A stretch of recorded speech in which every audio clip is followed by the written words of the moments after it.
చేయలేదు, సినిమాలాగా ఎందుకు చేయలేదని చాలా చాలా మేజర్. ఇది కంప్లైంటా కాంప్లిమెంటా కూడా నాకు అర్థం కావట్లేదు. ఎందుకంటే దురంధర్, RRR, యానిమల్ లాంటి హై ఆక్టేన్ యాక్షన్ ఫిలిమ్స్ 3.5 గంటలు ఉంటే చూస్తూ ఉన్నారు. బట్ ఒక ఫ్యామిలీ కంటెంట్ ఒక 3.5 hours హ్యాపీగా చూస్తున్నారు. ఇది మాకు నిజంగా కాంప్లిమెంటే.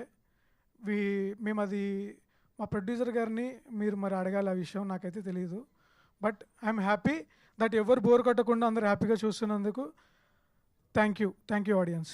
ఆయన మీ మీద ఎంత ప్రేమ ఉందంటే మమ్మల్ని కొట్టేలా ఉన్నారు, కానీ ప్రొడ్యూసర్ గారినే అడగాలి అంట. చూసారా, మీ వైపుకి తిప్పారు అదంతా. Thank you Rajasekhar garu, thank you so much.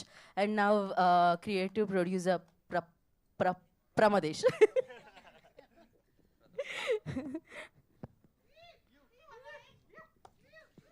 ఏంటి ఇంతమంది అభిమానులా?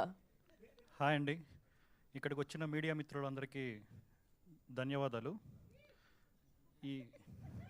ఈ కథ ఎక్కడి నుంచి మొదలెట్టాలంటే 1.5 year బ్యాక్ నేను జాయిన్ అయిన ఈ ఈటీవీలో జాయిన్ అయినప్పుడు నాకు ఈ ప్రాజెక్ట్ అప్పచెప్పిన మా సాయి గారికి అండ్ చాలా థ్యాంక్స్ అన్న. అంటే ఫస్ట్ ప్రాజెక్టే ఇంత మంచి ప్రాజెక్ట్ ఇచ్చినందుకు. అండ్ కొన్ని కథలు కొందరిని వెతుక్కుంటూ వస్తాయంటే నేను నమ్మలేదు. ఈ ఐడియా అనుకున్నప్పుడు అంటే ఇలా రేలింగ్ మూవీ పేజ్ నుంచి ఇలా మనం ఒక ప్రాజెక్ట్ చేస్తే చాలా బాగుంటుంది అన్నారు. అది ముందు కథా సుధా చేద్దాం అనుకున్నాము, తర్వాత సినిమా, తర్వాత సిరీస్ అనుకున్నప్పుడు ఈ ఐడియా ఇది ఎవరు చేస్తే బాగుంటుంది అన్నప్పుడు వచ్చారు. అప్పుడు వినోద్ని తీసుకొచ్చారు.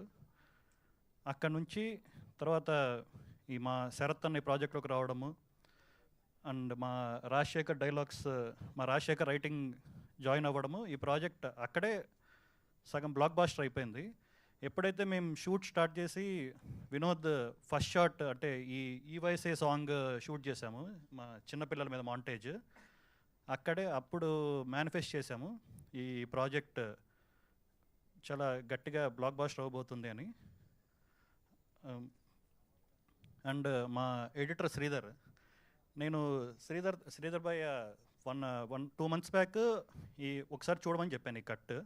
అంటే మీరు చెయ్యాలి, ఈ ప్రాజెక్ట్ ఎడిట్ చేయాలి అని చెప్పిన అప్పుడు చూసి శ్రీధర్ భయ్య చాలా పెద్ద హిట్ అవుతుంది అని చెప్పారు.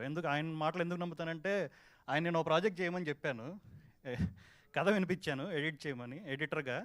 అది విని ఇది నా జోన్ కాదు, సారీ బ్రో నేను చేయలేను అని చెప్పాడు, మొహం మీదే చెప్పాడు.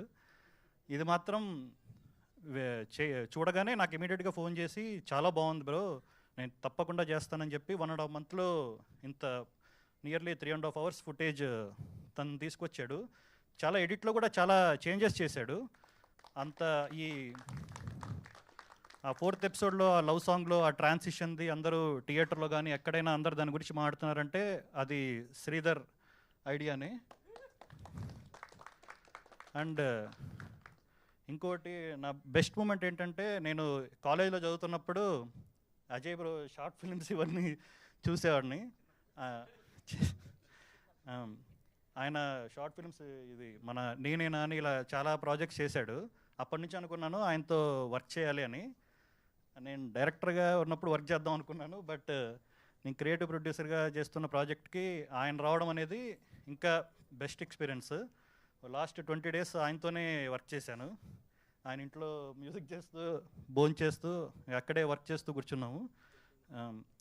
చాలా బెస్ట్ ఎక్స్పీరియన్స్. ఆయన మ్యూజిక్ ఎప్పుడు చేసినా చాలా ఎగ్జైటింగ్ అనిపించేది. అందరికీ ఫోన్ చేసి సాగొట్టేవాడిని, అజయ్ బ్రో అదరగొట్టాడు అని.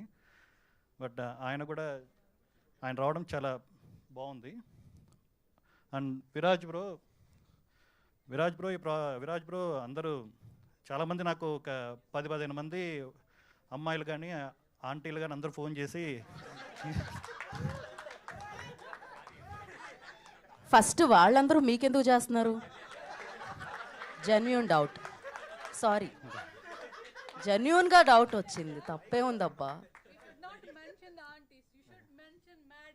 యా, అమ్మాయిలు కానీ మేడమ్స్ కానీ అందరూ ఫోన్ చేసి